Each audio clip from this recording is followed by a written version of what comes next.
Hey yo, what is up guys? Your boy's back with yet another WWE review. I'll be up with my Survivor Series 2002 review tomorrow. And yeah, I got some other videos I want to make, obviously, but it's hard to get all the time right now. And yeah, obviously right now, I don't know if you can tell by my voice, I'm kind of sick right now, but whatever. We're gonna do this review. So Survivors 2022 happened this weekend, and it was the first time they brought War Games to the main roster. Now, War Games matches have happened on NXT before, but not uh, not what is it? But they're not like the old matches that I used to watch. I haven't seen a lot of the old War Games matches since I was probably like 12 or 13, back when I used to watch them then. Find them on YouTube and watch them. I watched a lot of those, and they were really, really fun to watch. But here they bring a lot of weapons into the matches, and yeah, so let's get into it. We have Team Damage Control versus Team Bianca Belair, I guess is really the teams to this. This, I believe, was the longest match on the show. I actually thought this was a pretty good match. I didn't have too much of an issue with it. I mean, there's just a ton of people in it. I don't really know how to score these matches, to be honest with you, or how to watch them as score a multi-man match very well. But I would say there was a lot going on here. They were bringing weapons in, which didn't really make a whole lot of sense. Like, their team's getting their ass kicked, and they're sending in garbage cans and tables and stuff, and it's just like, holy shit, by the time this whole thing was over, the place was a train wreck. But you know what? I'd say it was a pretty entertaining train wreck. So, yeah, there was a lot. Io Sky's moonsault off the cage was really cool. Becky Lynch's elbow drop or leg drop from the cage was cool.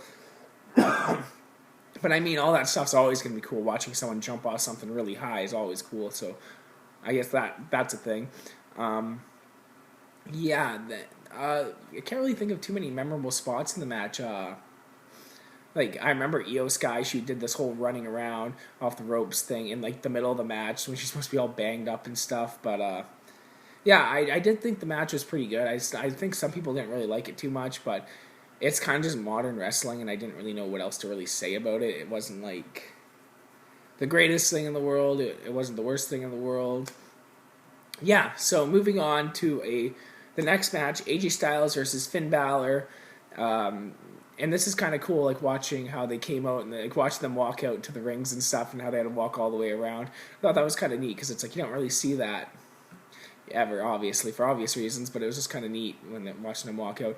I really liked this match, actually. It had a really good, solid work to it with the transitions through submissions. I liked that Finn Balor. I was thinking about how nobody does the abdominal stretch anymore, and how much I actually really liked that move. You can just tell. It just wears on the midsection. They hit elbows to it and stuff, and yeah, I always really, really liked that move. Obviously, the club and the... what is their name? The Judgment Day got ejected from ringside, and then we just got the match, and the match was really good. Just a solid wrestling match right here. AJ just hit the phenomenal forearm. We got the victory. I really, really like this match, and I'm kind of excited to see what they have going forward. I haven't watched Raw yet, but I'm going to get to that. So yeah, I really like this match here. Next up, in my opinion, it was the worst thing of the night was Ronda Rousey versus Shotzi, who we all know had no chance in hell of winning. Sorry. We all knew Shotzi had no chance in hell of winning. The announcers had to make up for this match about how they're fighting on the outside, and the ref's not even counting, and then Shayna Baszler's getting involved a whole bunch right in front of the referee, and it's shouldn't this be a disqualification? This seems kind of weird. But yeah, so I didn't really like this match here. Ronda Rousey, obviously, I think she hit Piper's Pit, then won with the armbar. Just a way to get Ronda Rousey on the show, and way to try and push Shotzi. I'm not a big Shotzi fan, to be honest with you guys. I don't like the look of her. Not I just don't like the green hair and that whole ballsy badass thing. It's not really clicking for me. So yeah, I'm not a big Shotzi fan. I think I might have mentioned before. Anyways, moving on. Seth Rollins defending the United States Championship against Bobby Lashley and Austin Theory. Now, you can make an argument that this was actually match of the night. I have it right on par with the Finn Balor AJ Styles match. I really like this match. It was really, really well paced, and yeah, I didn't really eat because I think everyone's thinking like there's so many different directions they're going with the way the United States Championship is on Raw. You don't really know. And having Austin Theory win back the championship here is a really interesting move on their end because you didn't really know that he was going to win. You thought like, oh, this guy's off to the Twilight Realm now.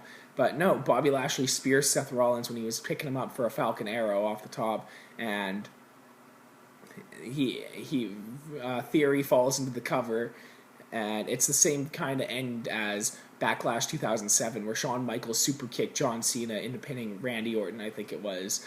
So, yeah, it had a very, very similar finish to that.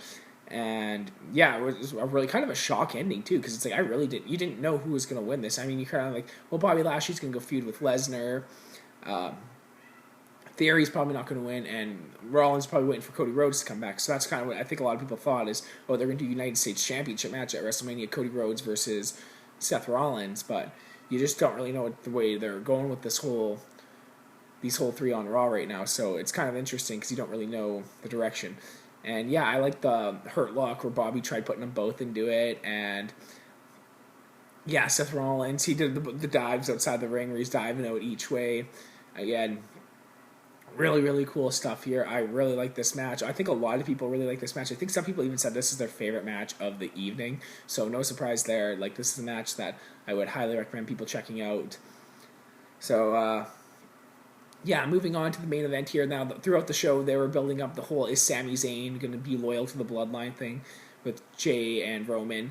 And yeah, we got the payoff here. And this was a really cool storytelling match, the way with Sami having to help the Bloodline win, where he kind of saves Jay early in the match from getting hit by Butch, and then yeah, so he kind of saves the match, and then with it kind of came down to him and Kevin Owens, where Sami Zayn ended up kicking him in the balls, and then because Kevin Owens had Roman Reigns just dead to rights, and he almost pinned Roman Reigns. Sami broke it up, kicks him in the nuts, and then he sacrifices Jey Uso, hits the Uso splash on him, and then there it is, the pinfall, 1, 2, 3. Sami gets accepted into the Bloodline, not as an honorary Uso, as a member of the Bloodline. And yeah, it had a really emotional ending to it. And I believe at the Royal Rumble they're going to do Kevin Owens versus Roman Reigns. So now we're all build up to that. So this would be really cool to see. Anyways, I thought the show was really entertaining. I don't know where I really have the show ranked. I think Clash of the Castle so far is my favorite show of the year. But we'll talk about that. And yeah, so I thought War Games was interesting. I think a lot of the older matches are a lot better than these, to be honest with you. Like, I watched the 92 one leading up to this with Sting Squadron versus the Dangerous Alliance, and that was a really, really good match. So I'd highly recommend checking out some of the older War Games matches. And check out Beyond Thunderdome by Mad Max, because that's also the movie that inspired the War Games matches. So easy, check that out. Tina Turner's in it. So yeah, well, peace out, guys.